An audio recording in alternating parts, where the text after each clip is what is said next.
ஞானகுரு அவர்கள் நமக்கு உபதேசித்து உணர்த்திய அருள் வழிப்படி நம் நினைவுகளை அனைத்தையும் நம் பூமியிலே பல லட்சம் ஆண்டுகளுக்கு முன்பு இங்கே வாழ்ந்த அந்த அகஸ்தியன் வாழ்ந்த காலத்திற்கு நம் நினைவை செலுத்துவோம்.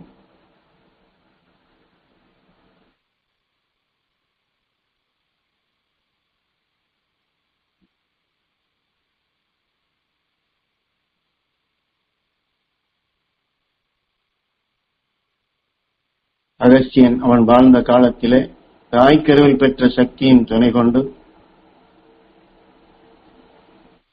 அவன் குழந்தையாக பிறந்து வளர்ச்சி பெறும் நிலையில் அவன் எவ்வாறெல்லாம் விண்ணுலக ஆற்றலை அவன் பெற்றான், அவனுக்கு அந்த சந்தர்ப்பம் எப்படி கிடைத்தது, வானியல் புவியியல் உயிரியல் அடிப்படையில் அவனுக்குள் அந்த பேராற்றல்களை வளர்த்து அதில் குறிப்பாக சொல்ல வேண்டும் என்றால் அகஸ்தியன் சென்ற இடங்களில் அவன் அமர்ந்து இந்த விண்ணுலக ஆற்றலை அவன் பருகிய இடங்களில் எல்லாம் நீர்நிலைகள் அது இன்றும் ஜீவனுள்ளதாக உருவாகி நதிகளாக இன்றும் ஓடிக்கொண்டுள்ளது. அதில் குறிப்பாக தலைக்காவிரியில் அகஸ்தியன் அமர்ந்து அந்த விண்ணுலக ஆற்றலை பருகிய இடத்திற்கு மாமகரிஷி ஈஸ்வராய குருதேவர் நமது குருவை, அதாவது குரு என்னை அழைத்து சென்றார். அந்த இடத்திலே அமர்ந்து நான் தியானிக்கும் பொழுதுதான் அகஸ்தியன் பெற்ற அந்த உண்மைகளை எல்லாம், அவன் வளர்த்து கொண்ட சக்திகளை எல்லாம் என்னால் நுகர முடிந்தது, அறிய முடிந்தது என்று குரு உணர்த்துகின்றார். ஆனால் முதலிலே ஈஸ்வர பட்டர் உடலோடு தன்னுடன் இருக்கப்படும் பொழுது சில உண்மைகளை அவர் வழியிலே அதை வெளிப்படுத்துகின்றார். அதாவது வேஷ்டிகளை கிழித்து தன் காலிலே கட்டிக்கொள்வதும், அதே போன்று பலவிதமான நிறங்கள் கொண்ட துணிகளை கால்களை கட்டிக்கொள்வதும்,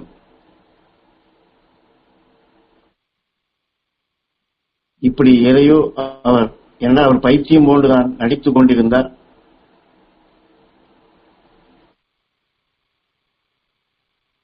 அவர் இதையெல்லாம் என்ன என்று நான் கேட்கக்கூடிய நிலையிலும் இல்லை.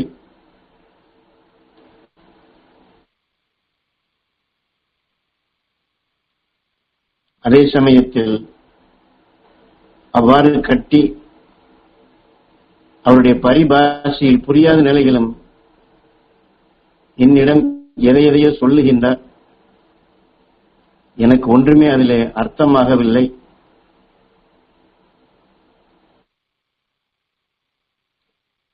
ஆனாலும் இதையெல்லாம் ஆரம்பத்தில் அவர் உடலோடு இருக்கும் பொழுது எமக்கு காட்டிய நிலைகள், பின் உடலை விட்டு சென்ற பின் இங்கே தலைக்காவிரிக்கு செல்லும்படி சொல்லுகின்றார்.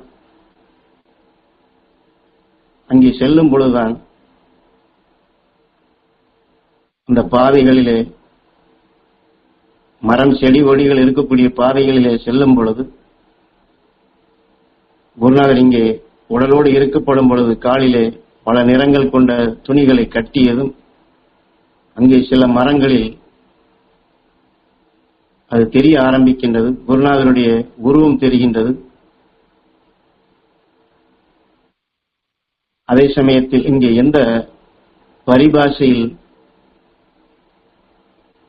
அவர் சொன்னாரோ அப்பொழுது எனக்கு புரியாது இருந்தது. அந்த இடத்திலே அதை உற்று நோக்கும் பொழுது எனக்கு புரியும் நிலைகளாக வந்தது. ஆனால் முதலிலே அதை நான் என்ன என்று கேட்கப்படும் பொழுது எனக்கு அதற்கு அவர் பதில் சொல்லாது 2 உதைதான் கொடுத்தார். அவர் உதை கொடுத்தாலும் அவருடைய உணர்வுகளை நான் அப்பொழுது நுகர்ந்தேன். அப்படி நுகர்ந்த உணர்வுகள் இங்கே தலைக்காவிரிக்கு செல்லும் பொழுது, இதை உற்று நோக்கும் பொழுது அதையெல்லாம் நான் உணர்ந்து கொண்டேன் என்று குரு சொல்லிவிட்டு, என்றால் நமது குருவும் இப்படித்தான் உபதேச வாயிலாக கொடுக்கின்றார். ஏன் இதையெல்லாம் நமக்கு தெரியப்படுத்துகிறார், ஏன் சொல்லுகிறார் என்றால், ஞானிகள் மகரிஷிகள் என்பவர்கள் மிக மிக சக்தி வாய்ந்தவர்கள். அதை நாம் லேசாக நினைத்து விட முடியாது.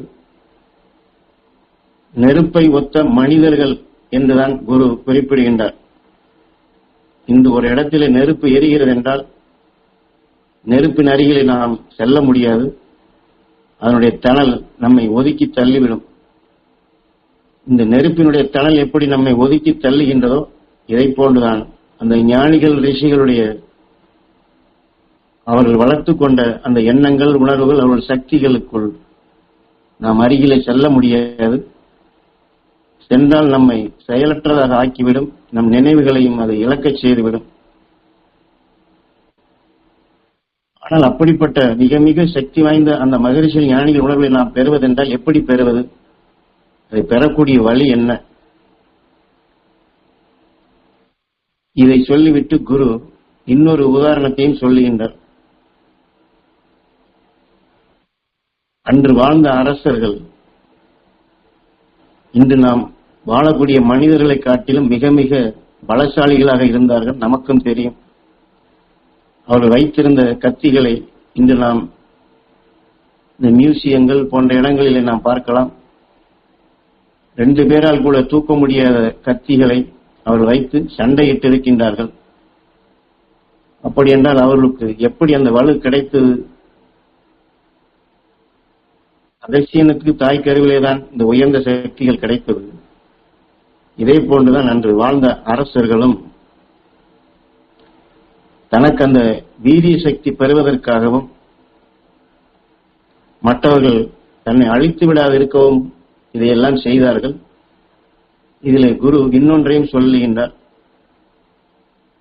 நாம் இந்த சரித்திரங்கள் இதை படித்திருப்போம். மிக மிக வலு கொண்டவர்கள் எல்லாம் அரசர்கள் மட்டுமல்ல, சில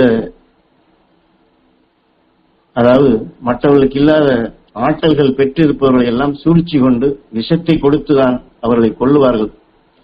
இதே போல அன்று அரசர்கள் வழியிலும் விஷத்தை கொடுத்து கொல்லக்கூடிய ஒரு பழக்கம் இருந்தது. ஆகையினால் அந்த அரசர்கள், மாற்று நாட்டு அரசர்கள் தங்களை அவ்வாறு விஷத்தை கொடுத்து கொள்ளாதிருப்பதற்காக தன்னுடைய குழந்தை தாயினுடைய கருவில் உருப்பெற்றது என்று தெரிந்தாலே அந்த தாய்க்கு நம் தலைமுடியிலே விஷத்தை, ஒரு முடியை எடுத்து அந்த விஷத்தை தொட்டு தொட்டு அந்த 10 மாத காலமும் அந்த கர்ப்பமுற்ற தாய்க்கு கொடுப்பார்கள். இரத்தத்தின் வழி அந்த கருவில் இருக்கக்கூடிய குழந்தைக்கு இவர்கள் கடுமையான விஷமான நிலைகளை கொடுத்து அந்த விஷத்தை அந்த குழந்தைக்கு ஏற்றுவார்கள். அதே போன்று குழந்தை பிறந்த பின்பும் அது பாலூட்டும் நிலைகளும் இதே போன்று சில சில விஷமான உணர்வுகளை கொடுத்து அந்த குழந்தை அதனுடைய வளர்ச்சியிலே அதற்கு பின் எத்தகைய விஷத்தை அது குடித்தாலும் அது பாதிக்காத வண்ணம் இப்படித்தான் அரசர்கள் தங்களுடைய வம்சங்களை மிக மிக ஆற்றலாக எந்த விதமான விஷயமும் அவர்களை அழித்து விடாத வண்ணம் அவர்கள் வளர்த்து கொண்டார்கள். ஆக 10 மாத காலமும் அதற்கு பின்பும் இந்த விஷயத்தை சிறுக சிறுக சேமித்துதான் அவன் அந்த வல்லமை பெறுகின்றான். குருநாதர் இதை சுட்டிக்காட்டி அந்த நெருப்பை ஒத்த மனிதர்கள் அல்லது ரிஷிகள் ஞானிகள் என்றால் அவர்களும் இப்படித்தான் சிறுக சிறுக வளர்ந்தார்கள். ஏனென்றால் மிக மிக வல்லமை என்றால் இந்த அகண்ட அண்டத்திலே நாம் பாடலையும் பாடுகின்றோம். ஆதிசக்தியின் அருள் பெற்ற ஈஸ்வரா குருதேவா என்று. இந்த விஷயத்திற்கு தான் வலிமை அதிகம். ஏன் வலிமை என்றால் இது மற்றொன்றை எளிதில் ஊடுருவிவிடும். விஷம் சூழ்ந்து விட்டால் அதனுடைய இயக்கமாகவே அது மாற்றிவிடும். அந்த விஷத்தை வெல்வது என்பது சாதாரணமானதல்ல. ஆக இப்படி ஆரம்ப நிலையில் அது விஷத்தினுடைய நிலைகளாக ஆரம்பத்தில் இருந்தாலும் அதிலிருந்துதான் வெப்பமாகின்றது, ஈர்க்கும் காந்தமாகின்றது. இப்படி வளர்ச்சியில் ஒரு பொருளாக கோளாகி, நட்சத்திரமாகி, சூரியனாகி ஒரு பிரபஞ்சத்தை உருவாக்கி அதிலே பூமியிலே தாவர இனங்கள் மற்ற நிலைகள் உருவாகி உயிரணுக்கள் அதிலே வளர்ச்சி பெற்று தன்னைத்தான் அறியும் நிலைகள். அப்படி வளர்ச்சி பெற்றவன் தான் அகஸ்தியனும் கூட. ஆனால் அவனுக்கும் இதே போன்றுதான் தாய் கருவில் இருக்கப்படும் பொழுது அவர்கள் உபயோகித்த தங்களை தற்காத்துக் கொள்வதற்காக வளர்த்துக் கொண்ட அந்த விஷத்தினுடைய உணர்வுகள் தான் அவனுக்கும் அது பூர்வ புண்ணியமாக அமைந்தது. அரசர்கள் மிக வீரியமான சக்தி பெற்றிருந்தாலும் தன் நாட்டை காக்க அல்லது தன்னுடைய நாட்டை பெரிதாக்குவதற்கு என்று பகைமை உணர்வுகளை வளர்த்துக் கொண்டு மற்றவரை அழிக்கும் நிலை செல்லப்படும் போது அவர்கள் வலிமை மிக்கவர்களாக இருந்தாலும் தன்னை அறியக்கூடிய நிலையோ, உயிரை அறியக்கூடிய நிலையோ, ரிஷிகள் ஞானிகள் பெற்ற நிலைகளை பெறக்கூடிய நிலைகளோ அங்கே தகுதி இழக்கப்படுகின்றது. ஆனாலும் அவர்களும் வல்லமை பெற்றவர்கள்தான். நம் குருநாதர் இதை இரண்டையுமே சொல்லி நாம் இன்று சாதாரண மனிதர்களாக இருக்கிறோம் என்றால் அந்த ஞானிகளுடைய உணர்வுகளையும் ரிஷிகளுடைய உணர்வையும் துருவ நட்சத்திரத்தினுடைய சக்தியையும் சப்தரிஷி மண்டலங்களுடைய சக்தியையும் நாம் பெற வேண்டும் என்றால் அதற்குண்டான அந்த தகுதி, அந்த சக்தி அதுவும் நமக்கு வேண்டும். அந்த சக்திகள் இருந்தால்தான் அதை நாம் நுகர முடியும். நம் உடலுக்குள்ளும் அந்த சக்தியை வளர்க்க முடியும். அதற்கு குரு துணை வேண்டும், குரு பலம் வேண்டும். அந்த அரசர்கள் எப்படி அந்த விஷத்தையே தங்களுக்குள் சேர்ப்பித்து வலுக்கொண்டவர்களாக ஆனார்களோ இதை போன்றுதான் ரிஷிகளும் ஞானிகளும் இந்த பிரபஞ்சத்திலே எந்த சக்தி வீரியமாக இருக்கின்றதோ அதை தனக்குள் சிறுக சிறுக சேமித்து உயிர் எப்படி உருவானது என்று நமது குரு ஏற்கனவே பலமுறை நமக்கு சொல்லியுள்ளார்கள். 27 நட்சத்திரங்கள் ஒவ்வொன்றுமே கதிரியக்க சக்திகள் கொண்டது. கதிரியக்க சக்திகள் என்றால் இன்று நாம் நமது பூமியில அதிகமாக எங்கே தோன்றினாலும் நீர் தான் அதிகமாக இருக்கின்றது. ஆனால் இந்த நட்சத்திரங்கள் என்று சொல்லக்கூடியவைகளுக்குள் உலோகங்கள், அந்த உலோகங்களும் அமிலத்தன்மையாக உறைந்து நாம் இந்த ஒரு இரும்பை உருக்கினால் அது எப்படி ஒரு திரவகம் போன்று இருக்கின்றதோ இப்படி ஒவ்வொரு நட்சத்திரங்களும் இதை போன்ற உலோகங்களை அது திரவ நிலையிலே அமிலங்களாகத்தான் மாற்றி வைத்திருக்கின்றது. அதிலிருந்து வெளிப்படக்கூடிய அந்த மனங்கள் தான் கதிரியக்க சக்தி என்று சொல்வது. என்றால் உலோகம் என்று சொன்னாலே அது எடை கூடியது. அந்த எடை கூடிய ஆவிகள் தான் கதிரியக்க சக்திகளாக வருகின்றது. அதிலிருந்து வருவதுதான் ஒன்றுக்கொன்று எதிர்மறையாகி நம் உயிரினுடைய தோற்றத்தில் எடுத்துக்கொண்டால் குருநாதர் சொல்வது போன்று கார்த்திகை நட்சத்திரம், ரேவதி நட்சத்திரம் இந்த இரண்டுடைய போர் முறையிலே சந்தர்ப்பத்தில் வியாழன்குருடைய சக்தி இணையப்படும் பொழுதுதான் அது துடிப்புள்ள ஒரு உயிரினமாக தோன்றுகின்றது. அது நட்சத்திரங்களிலிருந்து உருப்பெற்ற அந்த கதிரியக்க சக்திகள் என்று சொல்கின்றமே அதில் உருவான இந்த உயிரணுவிற்கு அழிவு இல்லை. நட்சத்திரங்களிலிருந்து வெளிப்படக்கூடிய சக்திகளும் மிக மிக விஷமானது, மிகவும் ஆற்றல் மிக்கது. அந்த சக்திகளையும் நாம் சாதாரண மனிதனால் எடுக்க முடியாது. மின்னல் என்று சொல்கின்றமே இந்த மின்னல் நம் மீது பாய்ந்தால் நம்மை கருக்கிவிடும். நம் உடல் உறுப்புகளிலே பட்டால் அதை செயலிழக்க செய்துவிடும். இப்படிப்பட்ட ஆற்றல்களைத்தான் அகஸ்தியன் தாய் கருவிலை பெற்ற நிலையில் கொண்டு அந்த தலைக்காவிரி என்று சொல்கின்றமே 27 நட்சத்திரங்கள் வெளிப்படக்கூடிய அந்த நட்சத்திரத்தில் வரக்கூடிய உமிழ்த்தக்கூடிய அந்த கதிரியக்க சக்திகள் அது பிற மண்டலங்களிலிருந்து வரக்கூடிய ஆற்றல்களை இந்த பிரபஞ்சத்திற்கு ஏற்றதாக வலுவிழக்க செய்து அது தனிந்த அலைகளாக நம் பிரபஞ்சத்திற்குள் அனுப்புகின்றது. நம் பிரபஞ்சம் என்று சொன்னாலும் இது ஒரு குளோப் தான். இதில் மையத்தில் இருப்பது சூரியன், கடைசியில் இருப்பவைகள் நட்சத்திரங்கள். இந்த நட்சத்திரங்களும் ஒரு சீராக இருப்பதில்லை, அங்கொன்றும் இங்கொன்றுமாக முன்னும் பின்னுமாகத்தான் இருக்கும். அதற்கு அடுத்துதான் கோள்கள் இருக்கின்றது, மையத்திலே சூரியன் இருக்கின்றது. இப்படி பிற மண்டலங்களிலிருந்து வரக்கூடிய நஞ்சினை, கடினமானவற்றை இந்த நட்சத்திரங்கள் பால்வெளி மண்டலங்களாக ஒரு நூலாம்படை போன்று வலை விரித்து அதை தூசிகளாக மாற்றி, ஒரு நெல்லை அரைக்கக்கூடிய மிஷினிலே எப்படி அது துகள் துகள்களாக அதை மாற்றுகின்றது, இப்படி மாற்றிதான் அதிலிருந்து உமிழ்த்தக்கூடிய அலைகள் நாம் படித்திருக்கின்றோம் அட்சரேகை என்று. இது போன்றுதான் இந்த பிரபஞ்சத்திற்குள் பரவி கொண்டு வருவதை கோள்கள் ஒவ்வொன்றும் அதை நுகர்கின்றது. இந்த கோள்கள் நுகர்ந்ததைத்தான் கடைசியிலே சூரியன் இதில் இருக்கக்கூடிய நஞ்சை தன்னுடைய பாதரசத்தால் மோதி வெப்பம் காந்தம் என்று உருவாக்குகின்றது. அது ஆதியிலே எப்படி விஷத்தினுடைய தாக்குதல் வெப்பமாகி ஈர்க்கும் காந்தமாகி மற்றொன்றை தனக்குள் கவர்ந்து அது எடை கூடிய நிலைகள் மேகங்களாக பரவப்படும் பொழுது அதிலே எதிர்மறையான உப்புச்சத்துக்கள் பட்டப்பின் எப்படி நீராக உறைகின்றதோ, அது வடிகின்றதோ, ஆக விண்ணுலக ஆற்றல் நீர் சக்தியான பின்புதான் அதிவேகமாக மற்றொன்றை தனக்குள் கவர்ந்து உரையச் செய்து ஒரு திடப்பொருளாக மாறுகின்றது.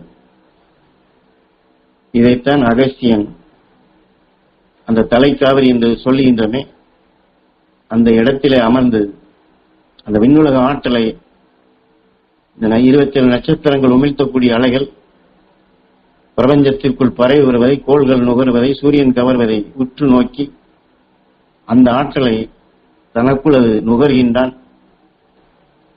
அவன் அமர்ந்த இடங்களிலே, அந்த பாறைகளிலே இவன் நுகர்ந்த சக்திகள் பதிவாகின்றது.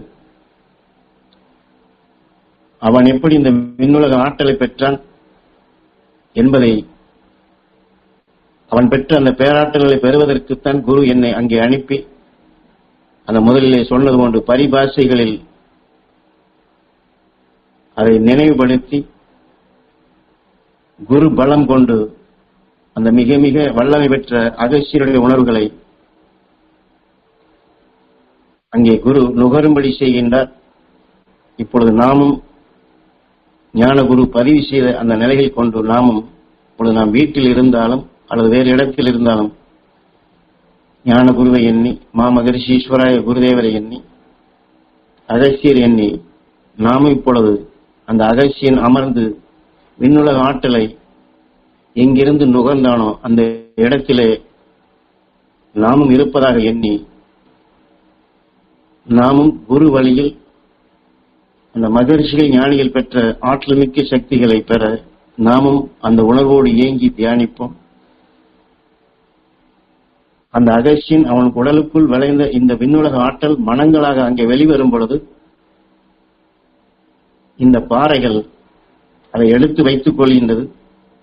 ஆனால் அவன் பல லட்சம் ஆண்டுகளுக்கு முன் அவன் அந்த ஆற்றலை பெற்று வளர்ச்சி பெற்று அவன் விண்ணுலகம் சென்றாலும் குரு என்னை அமரச் செய்யும் பொழுது அந்த மலை உச்சியிலே, அங்கே வேறு ஒன்றுமில்லை, பாகமண்டலம் என்ற இடத்திலே அது வெறும் பள்ளமாகத்தான் தெரிகின்றது. ஆனால் நீர் அதிலே வந்து கொண்டே இருக்கின்றது. அது மலை உச்சி பாறையாகத்தான் இருக்கின்றது.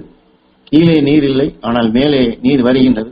காரணம், அகஸ்தியன் அமர்ந்த இடத்தில் அவன் உடலிலே வெளிப்பட்ட அந்த மனங்களை இழுத்து வைத்திருக்கக்கூடிய அந்த பாறைகள், இவன் எந்த விண்ணுலக ஆற்றலை இவன் சுவாசித்தானோ அதை இந்த பாறைகள் அதில் இருக்கக்கூடிய காந்த சக்தி கொண்டு அது இழுக்கின்றது. அப்படி இழுக்கும் பொழுதுதான் நாம் நினைக்கின்றோம் மேகங்கள், இப்பொழுது நாம் தியானத்திலும் அப்படித்தான் நினைக்கின்றோம், மேகங்கள் கூட வேண்டும், நல்ல மழை பெய்ய வேண்டும், ஏரி குளங்கள் நிரம்ப வேண்டும் என்று நாம் மேகங்களை நினைக்கின்றோம். ஆனால் அங்கே மேகங்கள் இல்லை. இருந்தாலும் அகஸ்தியனுடைய அந்த மனங்களை அந்த பாறையிலே பதிந்திருக்கக்கூடிய இவனுடைய மனம் ஆதியிலே எப்படி விஷத்தினுடைய தாக்குதல் வெப்பமாகி காந்தமாகி ஈர்க்கக்கூடிய நிலைகளாகி மற்றொன்றை கவர்ந்து அதில் பல பல மாறுபட்ட நிலைகள் ஒன்றுடன் ஒன்று மோதி வெப்பமாகவும் காந்தமாகவும் இப்படி விஷமானதும் விஷமற்ற ஆவிகள் கலந்து கலந்து பல மாறுபட்ட சக்திகள் இணைந்து அடர்த்தியாகி அந்த அடர்த்தி கூடும் பொழுதுதான் அது மேகமாக மாறுகின்றது.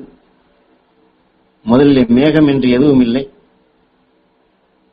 அந்த மேகம் அது இன்னொரு உப்புச்சத்திற்குள் அது போய் மோதும் பொழுதுதான் எதிர்மறையாகி, என்றால் குரு இது நமக்கு இந்த இடத்துல புரியவில்லை என்றாலும் ஒரு உதாரணம் சொல்லுகின்றார். நம் வீட்டிலே சமையல் செய்கின்றோம், பாத்திரத்தை வைத்து அதில் கொதிக்க செய்யும் பொழுது அதில் இருக்கக்கூடிய சத்துகள் என்னென்ன கலந்திருக்கின்றதோ அது ஆவிகளாக வெளிவருகின்றது. அந்த ஆவி வெளிப்படும் இடத்தில் நாம் ஒரு தட்டை குறுக்கே வைத்து அந்த தட்டின் மீது குளிர்ந்த நீரை ஊற்றினோம் என்றால் நாம் வைத்திருக்கக்கூடிய பொருள் அது கொதித்து அதில் எந்த சத்து ஆவியாக வருகின்றதோ அந்த ஆவிகள் இந்த குளிர்ந்த இந்த தட்டிலே பட்ட பின் அது நீராக வடிகின்றது. இதே போன்றுதான் ஆரம்ப நிலைகளும், அதாவது ஆதியிலே உருவான நிலைகளும் அதுவேதான். அந்த ஆற்றலைத்தான் அகஸ்தியன் அங்கே நுகர்கின்றான். அதைத்தான் இந்த பாறைகள் இழுத்து பிடித்து வைத்திருக்கின்றது. அப்படி இழுத்து வைத்த அந்த சக்திகள் அகஸ்தியன் அங்கே இல்லை என்றாலும் பூமியுடைய சுழற்சியால், இதனுடைய ஈர்ப்பு காந்தத்தால் அவன் நுகர்ந்த அந்த விண்ணினுடைய ஆற்றலை அந்த பாகமண்டலம் என்று சொல்கின்றமே அந்த இடத்திலே அது தன்னிச்சையாக இழுத்து கவர்கின்றது. அவைகள்தான் அங்கே மேகங்களாக, அதாவது நீர்ப்பசையுள்ள மேகங்களாக அது உருப்பெறுகின்றது. அது தொடர்ந்து இழுக்க அந்த மேகங்கள் அங்கே கூட அது குளிர்ந்து மீண்டும் மீண்டும் அது சேர சேர சேர அப்படியே நீராக அங்கே வடிகின்றது.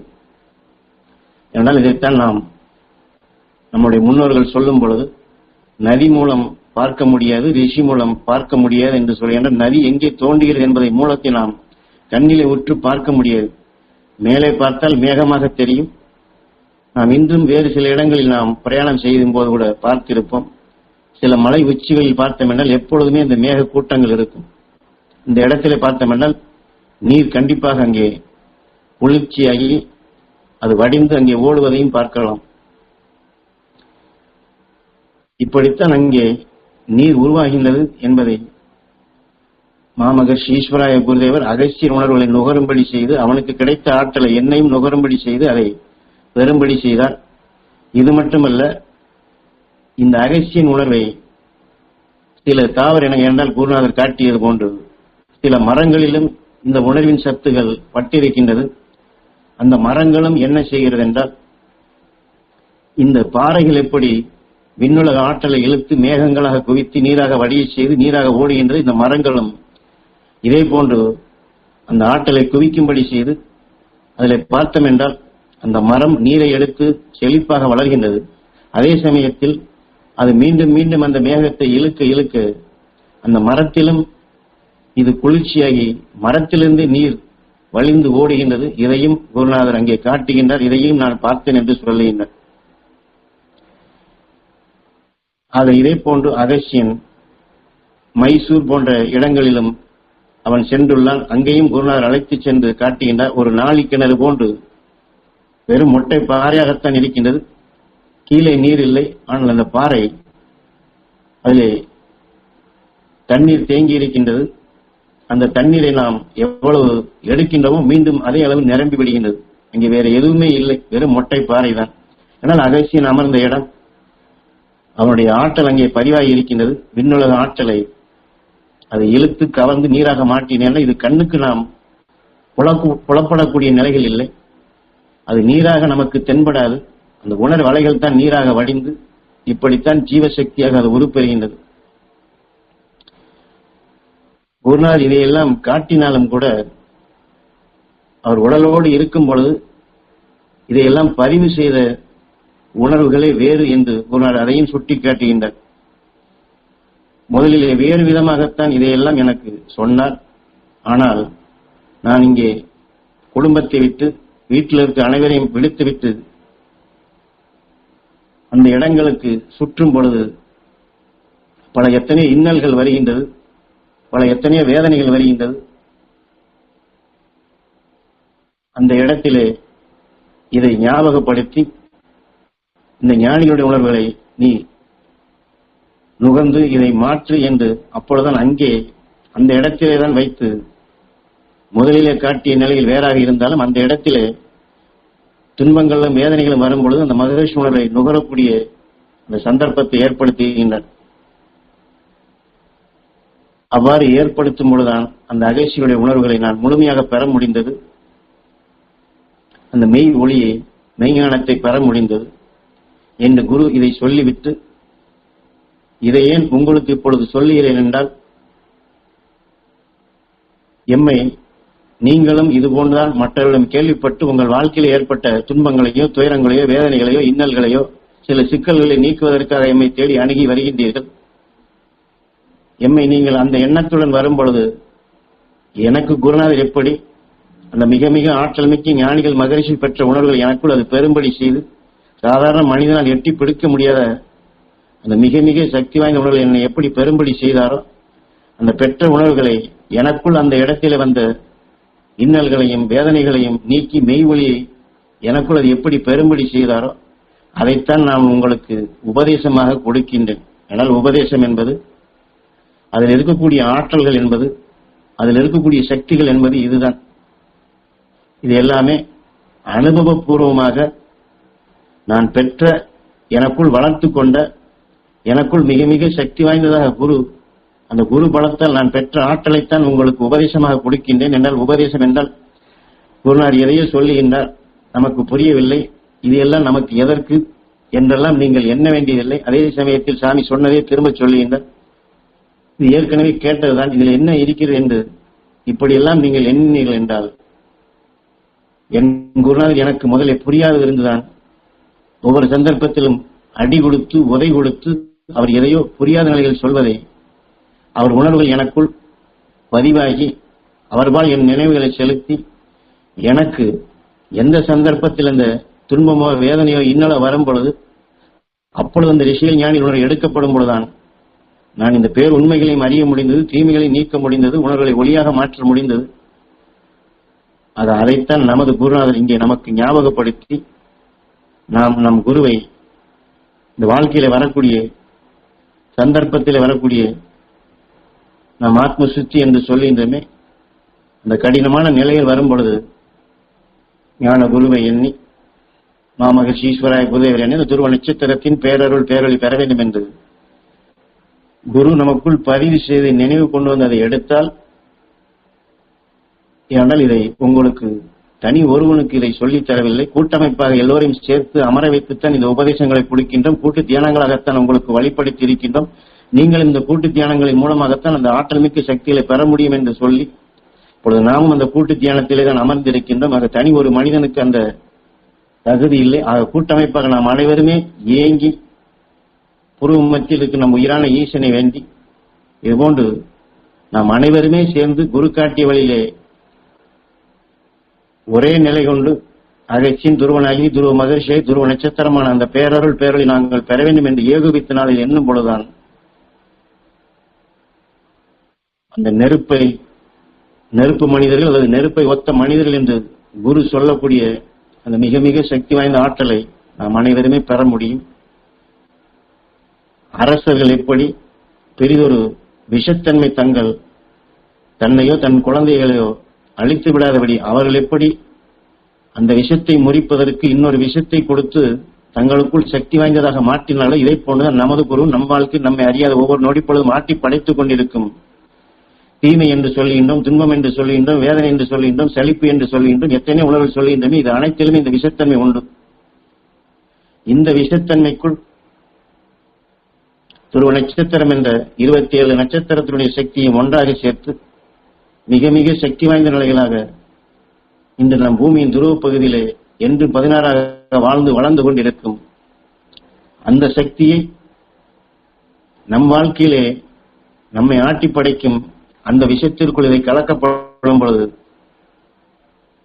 நாம் அந்த மகா ஞானிகளுடைய ஆற்றலை பெறக்கூடிய தகுதியை நாம்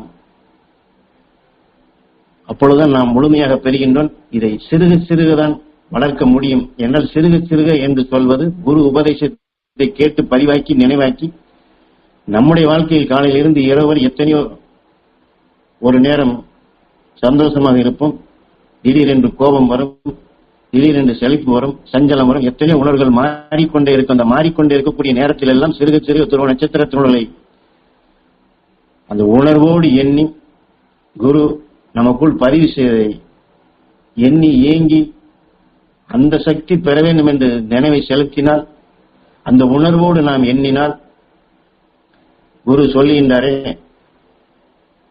என்னை அங்கே அமரச் செய்து அங்கே அமர்ந்து நான் தியானிக்கும் பொழுதுதான் அகஸ்தியன் பெற்ற ஆற்றலை நான் பெற முடிந்தது என்று சொல்லுகின்றாரே, அந்த ஆற்றலை நாமும் பெற முடியும், நாம் அனைவருமே பெற முடியும். அந்த உயர்ந்த சக்திகளை வளர்த்துக் கொள்ளக்கூடிய முறைகள் இதுதான். இது குரு உபதேச வாயிலாக நமக்கு கொடுத்தது.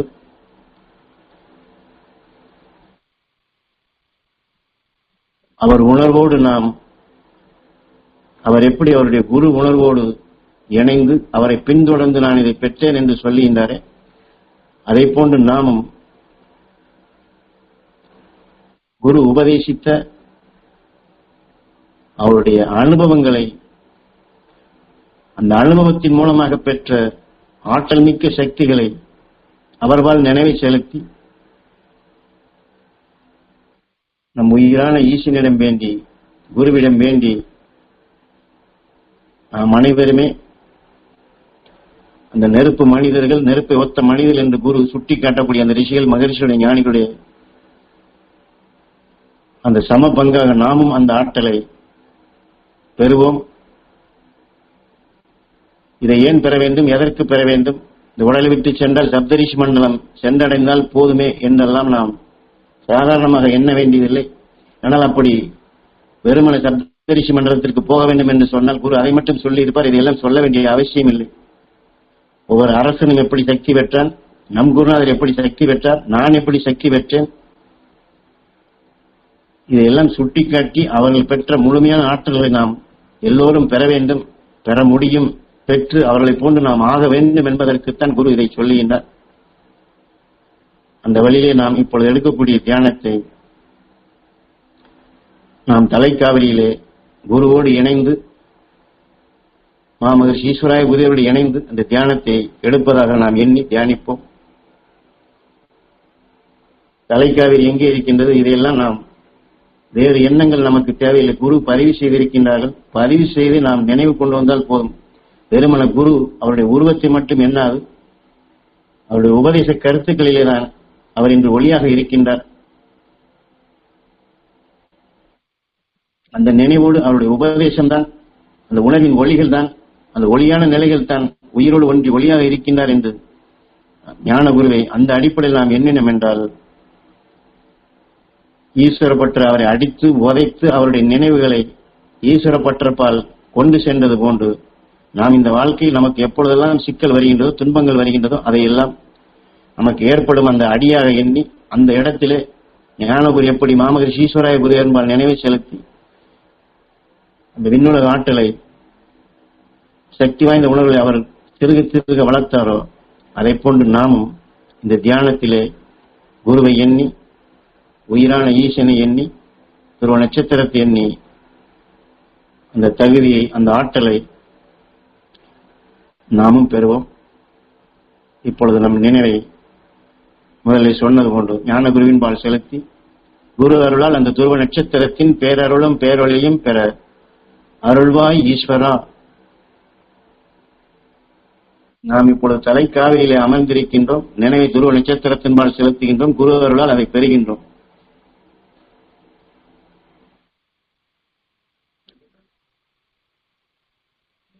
துருவ நட்சத்திரத்தின் பேரருளும் பேரொழியும் நாங்கள் அனைவரும் பெற அருள்வாய் ஈஸ்வரா.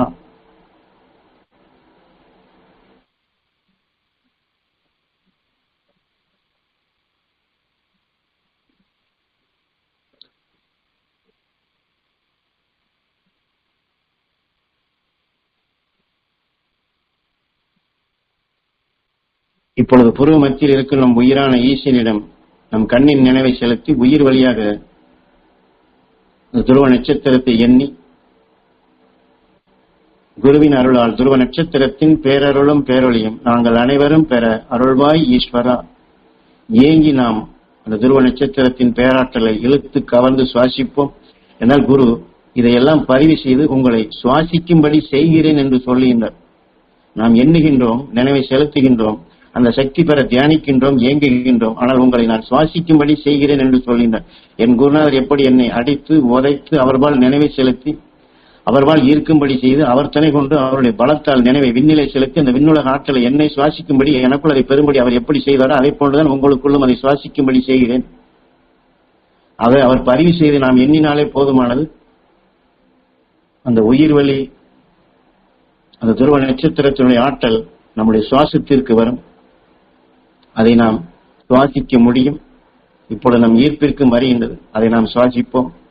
துருவ நட்சத்திரத்தின் பேரருளும் பேரொழியும் எங்கள் உடல் முழுவதும் படர்ந்து இரத்த நாளங்களிலே கலந்து இரத்த நாளங்களில் உள்ள ஜீவணுக்களும் ஜீவான்மாக்களும் துருவ நட்சத்திரத்தின் பேரருளும் பேரொழியும் பெற அருள்வாய் ஈஸ்வரா.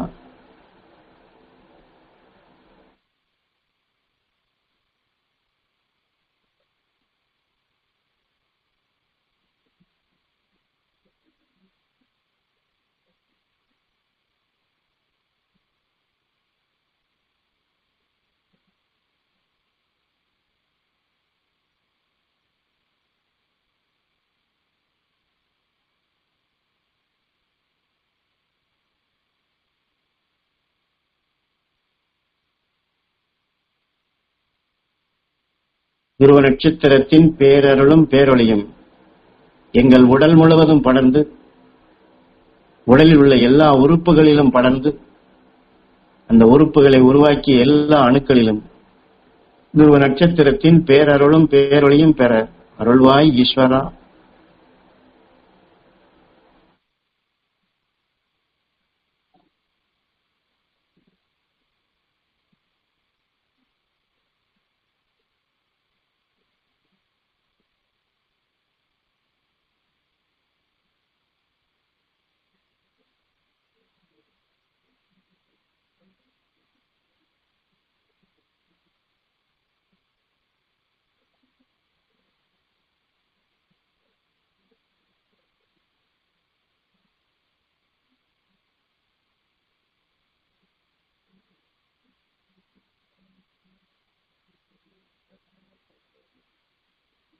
நாம் இந்த தியானத்தில் எடுக்கக்கூடிய சக்திகளை இன்னொன்றும் தெரிந்து கொள்ள வேண்டும். குரு அடிக்கடி வேப்ப மரத்தினுடைய சத்து, ரோஜாப்பினுடைய சத்து, விஷச்செடியினுடைய சத்து, இது மூன்றும் சேர்ந்து எப்படி கருவேப்பிலையாக உருவாகின்றது என்பதை பலமுறை நமக்கு எடுத்து கூறியுள்ளார்கள்.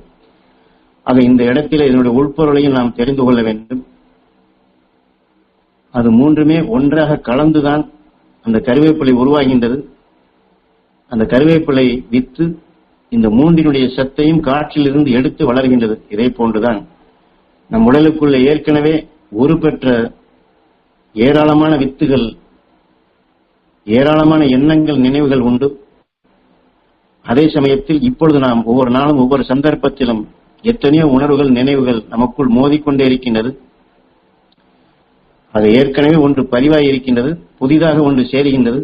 ஆனால் இதை இரண்டையுமே நாம் நல்ல வித்தாக, வீரிய வித்தாக மாற்ற வேண்டும் என்றால் எப்படி வேப்ப மரத்தினுடைய சத்து, ரோஜாப்பினுடைய மனம் சத்து, வேப்ப மரத்தின் சத்தை கண்டவுடன் ரோஜாப்பினுடைய மனம் ஓடுகின்றதோ, அதை விரட்டி கொண்டு வேப்ப மரத்தினுடைய சத்து வருகின்றதோ. ஆனால் சந்தர்ப்பத்தில் விஷச்செடியினுடைய மனம் பட்ட பின் ஒரு தேலோ பாம்போ தாக்கிவிட்டால், தீண்டிவிட்டால் அந்த விஷம் பாய்ந்த பின் எப்படி கிருகிரு என்று சுழல்கின்றதோ, இதை போன்று அது சுழன்று எடை கூடி வெப்பம், காந்தம், விஷம் அனைத்து ஒன்றாக சேர்ந்து அதே சமயத்தில் இந்த மனங்களும் சேர்ந்து எடை கூடிய நிலையில் புவி ஈர்ப்பிலே அது சிக்கப்பட்டு மின்னலுடைய தாக்குதல் பட்ட பின் அதனுடைய துடிப்பு கொண்டு இந்த மூன்றினுடைய சத்து அது எப்படி கவர்கின்றது. இதை போன்ற நாம் இந்த சரீரத்திலே வளர்த்து கொண்ட உணர்வுகளும் நம்மீது மோதும் உணர்வுகளையும் ஆத்ம சித்தி என்ற பெயரிலே துருவ நட்சத்திரத்தின் பேரருள் பேரொளி இதற்குள் இணைத்துக் கொண்டே வர வேண்டும். இதை இணைத்தோம் என்றால் ஏற்கனவே உருப்பெற்றதையும் இப்பொழுது நாம் சந்திக்கக்கூடியதையும் இந்த துருவ நட்சத்திரத்தின் உணர்வுகள் இது அனைத்தையுமே ஒன்றாக சேர்த்து வீரியமாக வலுகொண்டதாக துருவ நட்சத்திரத்துடைய கருவாக, துருவ நட்சத்திரத்துடைய சக்தியாக, துருவ நட்சத்திரத்துடைய ஒளியாக நமக்குள் இது வீரிய வித்தாக நாம் உருவாக்க முடியும். இதுதான் நாம் நல்ல வினைகளை நமக்குள் சேர்க்க வேண்டிய முறை. ஆக ஏற்கனவே சேர்த்து கொண்ட வினைகளை நாம் நிறுத்தி சதுர்த்தி செய்துவிட்டு துருவ நட்சத்திரத்தின் வினைகளை நாம் முழுமையாக சேர்க்கக்கூடிய அந்த பருவம் தான், அந்த பயிற்சி தான் நம்முடைய தியானமும் ஆத்ம சுத்தியும். ஆக அந்த பயிற்சியை தான் இப்பொழுது நம் உடல் இருக்கக்கூடிய உறுப்புகளை உருவாக்கி எல்லா அணுக்களுக்கும் பெறச் செய்ய போகின்றோம்.